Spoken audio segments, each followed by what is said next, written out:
अस्सलाम वालेकुम। ये लाहौर बोर्ड का सेकंड ग्रुप का पेपर है। गेस के लिए इम्पोर्टेंट चीज़ों के लिए और जितने भी 9th क्लास के स्टूडेंट हैं उन्होंने 10th में जाना है, 10th न्यू सिलेबस के लेक्चर्स देखने के लिए इस चैनल को सब्सक्राइब करें। न्यू सिलेबस के लेक्चर्स इस चैनल के ऊपर हम अपलोड कर चुके हैं और कर भी रहे हैं। मैथमेटिक्स के, फिजिक्स के सारे के सारे जो हैं हम इस चैनल के ऊपर अपलोड कर रहे हैं। ये है जी सेकंड ग्रुप का पेपर लाहौर बोर्ड का। ये है जी सेकंड ग्रुप का पेपर लाहौर बोर्ड का। इसमें आप देखें सूरत ताहा की आयत आई है।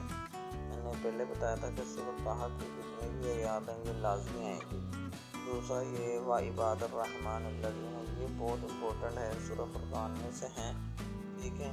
तो ये आयत जो है मैंने जो बताई थी उनमें से आई हैं। उसके अलावा जो तफसीली सवाल है वो देखें, एक सूरह मरियम में से आया है और एक जो है सूरह नमल में से आया है। ये दोनों सवाल भी इजी हैं। आपने तलबा बताना है, फर्स्ट ग्रुप के तलबा वीडियो देख रहे हैं कि आपका पेपर कैसा हुआ है और दोनों में से कौन सा पेपर आसान है, फर्स्ट टाइम या सेकंड टाइम।